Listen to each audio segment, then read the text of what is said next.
The rhythmic click-clack of train wheels on the tracks can be deeply soothing, but under the right circumstances it can also become the most terrifying sound in the world. I learned this the hard way during a solo backpacking trip across Europe. It was late autumn and I was aboard a midnight train travelling from Switzerland to Vienna.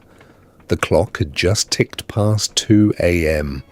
A cold, relentless rain lashed against the carriage windows, and outside there was nothing but a pitch-black abyss. To save a few euros, I had bypassed a private sleeper compartment for a standard 6-seat carriage, which was virtually deserted that night. There was only one other person in my compartment, a man sitting directly opposite me, his head tilted awkwardly at an angle, with a wide-brimmed hat pulled low over his face, seemingly fast asleep. I settled in, plugged in my noise-cancelling headphones, and hooked my phone up to the charger. One golden rule every seasoned traveller knows is to always keep your wits about you and protect your valuables. I made sure my passport and wallet were zipped securely into my inner jacket pocket. It is the ultimate survival tip for anyone navigating foreign transit. No matter how peaceful your surroundings seem, never let your guard down. The train slowed down and ground to a halt at a remote, dimly lit station.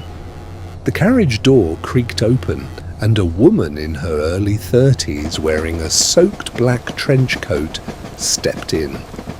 Her face was deathly pale and her eyes darted around in pure panic, as if she were running for her very life. Without asking, she collapsed into the seat right next to me. I offered a polite, reassuring smile, but she didn't return it. She just stared blankly out the window, her body trembling. About half an hour later, the air in the compartment grew suffocatingly heavy. Unable to shake the unease, I leaned in and whispered, "Are you okay? Do you need help?" The woman turned her head excruciatingly slow. The sheer terror in her eyes made my blood run cold. Her lips trembled as she breathed out a barely audible whisper, "Please, just look at me. Do not look behind you. He is waking up." Confused, I glanced past her towards the man in the hat. He hadn't moved an inch, but right then, the overhead fluorescent light flickered and buzzed, casting a harsh flash across the compartment. In that split second, a horrific realization hit me. The man wasn't sleeping. His neck was bent at an impossible, unnatural angle, and his collar was stained with dark, dried blood. He was a corpse.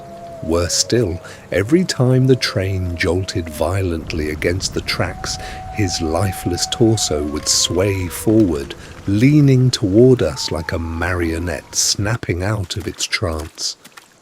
"He was my husband," the woman whispered, her voice cracking with suppressed tears. "We were ambushed and mugged on the platform back there. I managed to break free, but I couldn't leave him behind. I dragged him onto this train to hide. But the men who did this, they got on the train too. They are moving through the cars right now to eliminate the witness." My heart violently hammered against my ribs. This wasn't some supernatural horror movie. This was the brutal, cold reality of human malice. We were trapped in a moving steel cage in the dead of night, locked in with a dead body and active killers. In that moment of sheer panic, my survival instincts kicked in. I forced my mind to focus on the safety protocols of European trains. "We need to barricade the door," I hissed under my breath, but these standard compartment doors didn't have locks. Just then, the heavy, echoing sound of footsteps reverberated from the far end of the corridor.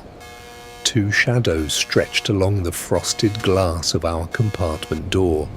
They were searching every cabin, Frantically looking around, my eyes locked onto the red emergency brake lever mounted near the ceiling.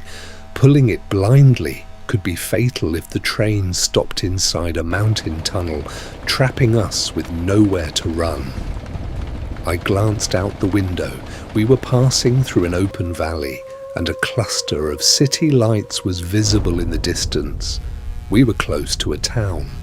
As the footsteps stopped right outside our door and the handle began to turn, I lunged forward with all my weight and yanked the emergency lever down. The brakes locked instantly with a deafening metallic shriek. The violent momentum threw the compartment into chaos. The corpse opposite us flew out of its seat onto the floor, and the two men at the door lost their balance, crashing heavily into the corridor walls. Before the train could even come to a complete standstill, I grabbed the woman's hand, slammed open the emergency exit door, and we leaped out into the dark, rain-soaked field. We ran. We ran through the mud without looking back until our lungs burned, finally reaching a 24-hour highway gas station where we managed to call the police. The authorities intercepted the train at the next grid, and the suspects were apprehended. That night left a permanent scar on my mind, but it also taught me a vital lesson. Whenever you travel, always locate the emergency exits and safety levers the moment you step on board. True horror doesn't always come from ghosts or urban legends. Sometimes it wears a human face, riding right beside you in the dark,